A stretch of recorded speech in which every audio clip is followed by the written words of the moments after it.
Hello friends, I am Seema Sharma from Tutorpedia. Paper 4B understanding disciplines and subjects का part 2 है ये। ठीक है, यूनिट 2 है जिसका टॉपिक का जो नाम है वो है paradigm shifts in the nature of discipline. Discipline के नेचर में जब चेंजेस आते हैं, पैराडाइम शिफ्ट उसे कहा जाता है। पैराडाइम शिफ्ट मतलब होता है, पैराडाइम का मतलब है बहुत सारे सेट, आपके बिलीव्स, आपका थॉट सिस्टम किस तरीके का है। ठीक है, और एक बड़े लार्ज स्केल के ऊपर जब सेट और बिलीव जो होता है वो सोसाइटी का बना हुआ होता है, दैट इज कॉल्ड पैराडाइम। उसके अंदर पूरा का पूरा जो शिफ्ट आता है, चेंज आता है।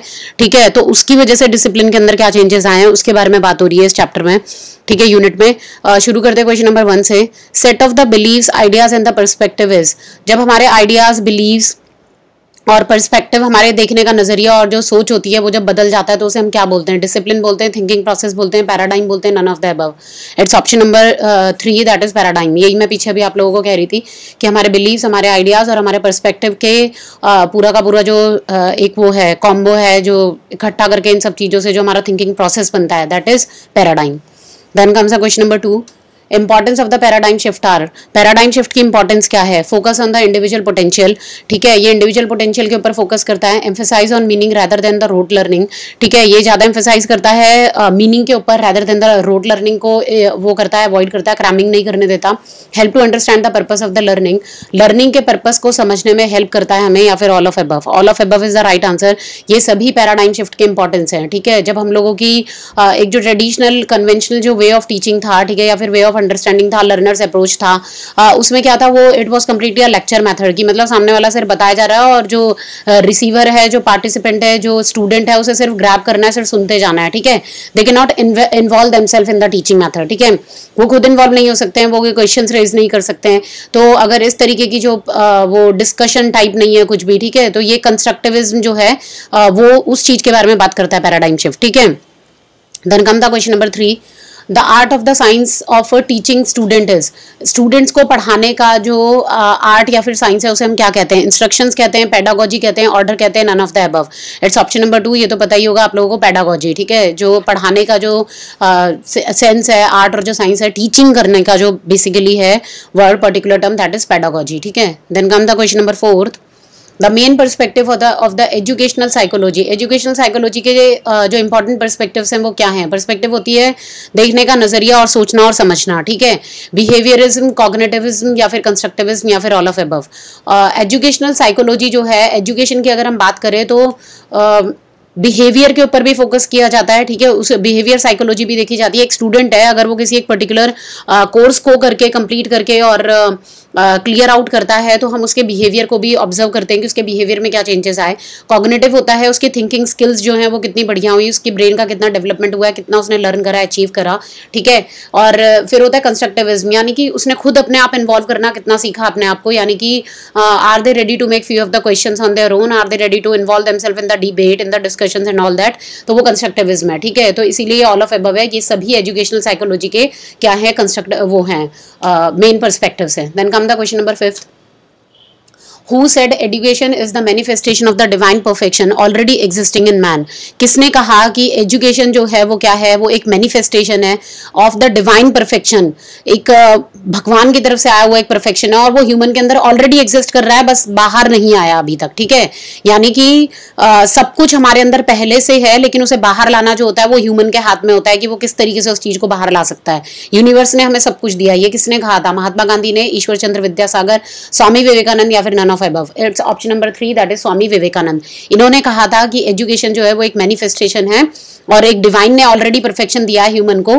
ठीक है, but it need to be come out. ठीक है, वो हम लोगों के हाथ में होता है। Then comes question number 6। The very heart of the understanding maths is.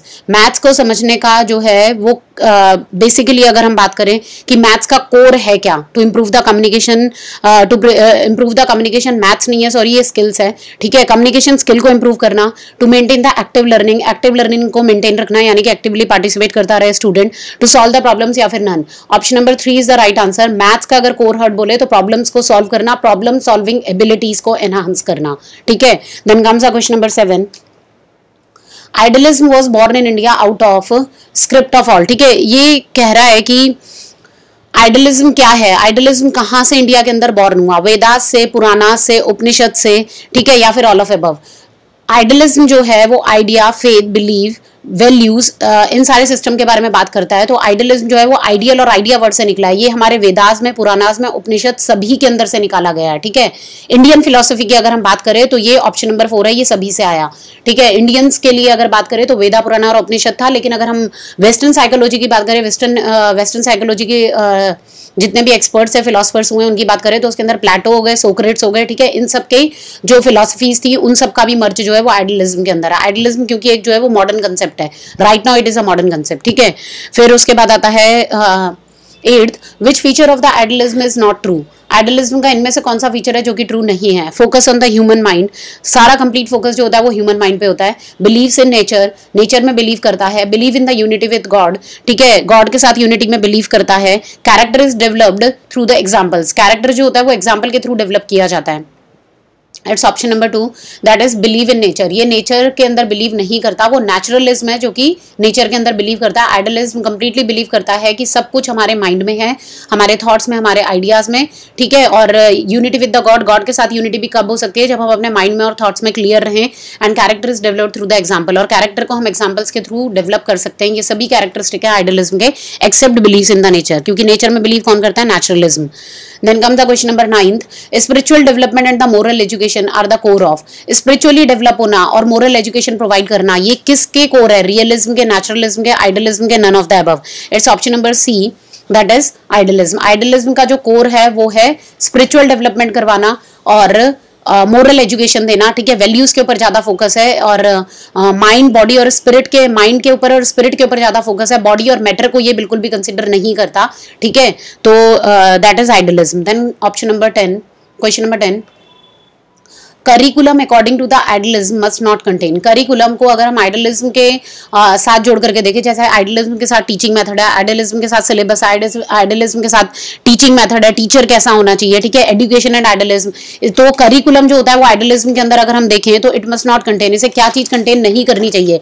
Whole humanity and experiences, पूरी ह्यूमैनिटी और एक्सपीरियंस को कंसिडर करना चाहिए आइडियलिज्म के अंदर। ठीक है, करिकुलम का जब भी आइडियलिज्म के फिलोसफिकल पॉइंट ऑफ व्यू से करिकुलम डिसाइड होने के लिए जा रहा है तो उसमें पूरी ह्यूमैनिटी, पूरी मानवता और उसके एक्सपीरियंसेस को लोगे। ठीक है, थॉट्स, फीलिंग्स, आइडियाज और वैल्यूज को लोगे। उनके थॉट्स कैसे हैं, फीलिंग्स, आइडियाज, वैल्यूज, इनको तो वो कंसिडर करता ही करता है।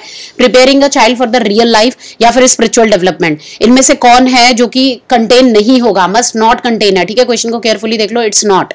तो नॉट के अंदर आएगा option number 3, that is preparing a child for the real life. यहाँ पे रियल लाइफ से आइडियलिज्म के अंदर कोई लेना देना नहीं है। आइडियलिज्म ऑलवेज सेज कि ultimate reality of the life is to unity with God, to make your spiritual development, अपनी स्पिरिचुअल डेवलपमेंट करना, गॉड के साथ जुड़ना, अपने इनर सेल्फ के साथ जुड़ना ही एक्चुअल जो है वो ह्यूमन लाइफ का पर्पस है। ठीक है, इसको रियल लाइफ से कोई भी लेना देना नहीं होता, फिजिकल हेल्थ से कोई लेना देना नहीं है इसके अंदर। तो तीनों ही पॉइंट सही है except 3, that is preparing a child for the real life. ठीक है, रियल लाइफ के लिए प्रिपेयर करना नहीं होता आइडियलिज्म का कैरेक्टरिस्टिक। ठीक है, so friend these were the 10 questions, ये इसके यूनिट 2 में से थे, पैराडाइम शिफ्ट के अंदर। और नेक्स्ट मैं प्रिपेयर करूं क्वेश्चंस या फिर मैं आप लोगों को डायरेक्ट टॉपिक ही समझा दूंगी। Let me know in the comment section. ठीक है, कि कमेंट्स को वो मैं यहाँ पे टॉपिक को लिख करके और उसे मैं ओरली आप लोगों को समझा दूं। It would be much helpful for all of you because there is I think so much time is not